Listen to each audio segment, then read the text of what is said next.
Hi guys! So, for today's video ay tuturuan ko kayo kung paano i-operate ang ganitong uri ng oven. So, gas range dito naman ay oven. So, ang tatak nga pala nito ay Fujidenso.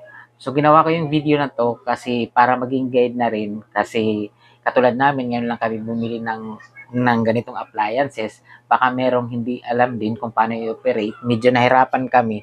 Madali lang i-operate ang range, pero nahirapan kami kung paano namin pagaganahin ang oven at ang griller.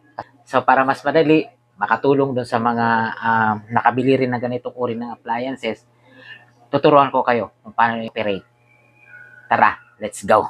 So, ang brand nga pala nito ay, ayan, Fujidenso Matte Black Series Cooking Appliances.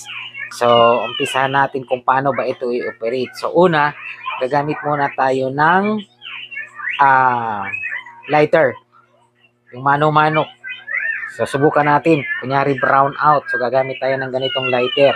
Okay, so yung una ay, syempre, i-on muna natin yung gas. So, ito. So, ayan. On lang natin. Okay. So, halimbawa, ito yung ating gagamiting burner. So, ito yung kanyang pihitan. So, pipihitin lang natin. Push konti, tapos pihit. Ayan, open na yan. So, ayan. Meron na siya. Okay. So, syempre, close natin ulit. Ganyan. Okay. So, gagana yan. So, halimbawa naman, ang gagamitin natin ay ang burner na to, ito naman, yung kanya. Halimbawa, push muna natin saglit, tapos on. So, ganyan lang po. Okay.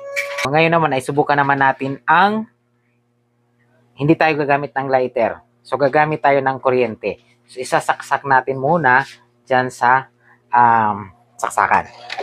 So, nandito yung kanyang wire. Isaksak muna natin. So, kung mapapansin nyo, kapag nakasaksak na yan, kapag pinindot mo ito, lahat yan na burner na gumagamit ng gas ay mag-spark. Okay? Ayan o. Ayan o. So, ayan, nag-spark. So, ibig sabihin, kapag bukas ang gas, mag-aapoy po yan. So, halimbawa, subukan muli natin ito. Push, pihit, at pindutin ito. Meron ng apoy. So, ganyan lang po. Okay? So, ganyan po yung pagpapagana. Subukan natin ulit yung ganito. Okay? Push konti at pindot ito. Meron na po siyang